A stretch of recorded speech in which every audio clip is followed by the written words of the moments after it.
écouté pour Maintenant, vous. je vais vous répondre. Vous ne savez pas de quoi vous parlez. Ouais, Vous ne savez pas de qui vous parlez. Et lorsque vous affirmez le contraire, je le dis, vous êtes une grosse mytho, madame. Qu'il y a aussi des gens qui théorisent l'inégalité homme-femme, ce qui justifie d'ailleurs que la majeure partie. Vous ne pouvez pas dire ça. C'est pas des terroristes. Mais je peux finir ma phrase ou pas? C'est quoi? C'est incroyable. là. Je vous dis. Mais pourquoi? Parce que les femmes qui portent le voile sont des terroristes, c'est ça que vous êtes en train de dire? Non mais voilà, vous pardon, le connaissez, vous en connaissez.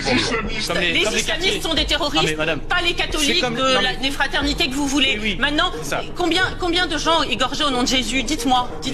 Donc il y a un moment, il faut être de bonne foi. Parlez-en, mais la question est de savoir si les femmes qui portent le voile en France sont des terroristes. Et la réponse à la question, à l'évidence, c'est non.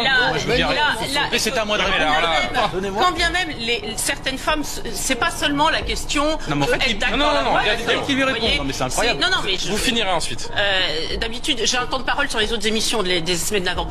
Quand vous dites que il y a des femmes, la question est de savoir si les femmes acceptent de le porter, etc. Mais c'est pas seulement ça. Il peut y avoir des femmes aussi qui sont islamistes aussi. Ce que je trouve aberrant là-dedans, c'est que Madame Cluzel, qui ne va jamais dans des quartiers, qui ne parle pas à des femmes qui portent le voile. Je vous crois pas, madame, je vous crois pas. Vous allez dans quel quartier? Vous allez dans quel... Mais vous commencez à mettre n'importe. C'est incroyable cette chose. Vous ne savez pas de quoi vous parlez. Vous les connaissez, ne donnez pas la parole les zones rurales que vous avez abondées. Vous ne savez pas de quoi vous parlez. Vous ne savez pas de qui vous parlez. Et lorsque vous affirmez le contraire, je le dis, vous êtes une grosse mytho, madame. Ce n'est pas vrai ce que vous dites. Vous ne savez pas. Oui. Alors franchement là... Mais vous parlez respectueusement. Non. Vous nous parlez. Oui, madame. Mais je suis content que vous indigniez. Parce que c'est la vérité. C'est la vérité, madame. Vous êtes en train de parler. Vous êtes en train de vous faire la porte-parole, soi-disant, de femmes qui portent. On va s'arrêter là. Alors que vous ne les connaissez pas. Vous ne savez pas. On va s'arrêter là. Pas pourquoi et vous ne vous y intéressez pas. Ça, c'est tout ce qui vous assure. La sulfateuse David Guiraud a encore frappé. Il y a tellement de choses à dire.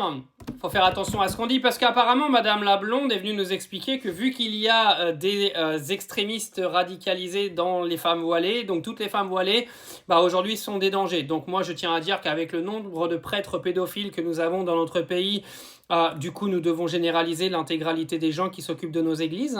Bah oui, parce qu'elle s'attaque aux musulmans et elle dit que les chrétiens, eux, ne commettent pas d'attentats. Ouais, mais la différence c'est qu'aujourd'hui les prêtres ils sont connus pour faire autre chose que des attentats. Et c'est tout autant condamnable. Non, parce que si on veut jouer à la généralisation, jouons. Non, parce que c'est de la malhonnêteté intellectuelle, en fait. C'est-à-dire que tu pars sur le combat du voile, parce que soi-disant, il y a de l'extrémisme religieux, etc. Mais on peut jouer à ça avec toutes les religions. Hein. On peut jouer à ça avec les catholiques, avec les juifs, avec les hindous, etc. On peut jouer à tout ça. Mais encore une fois, la réponse de David Guiraud, elle est claire, elle est nette. Les 3/4 des journalistes qui ouvrent leur gueule sur le voile en permanence n'ont jamais mis les pieds dans un quartier, n'ont jamais parlé à une femme voilée. Mais comme d'habitude, ils savent tout, au nom de la propagande raciste et fasciste de tous les propagandistes anti-voile de ce pays. Je vous le dis, tous les gens qui êtes contre le voile dans notre pays, vous êtes des fachos. Arrêtez de vous cacher derrière les traditions françaises ou je ne sais quelle connerie, vous êtes racistes, c'est tout.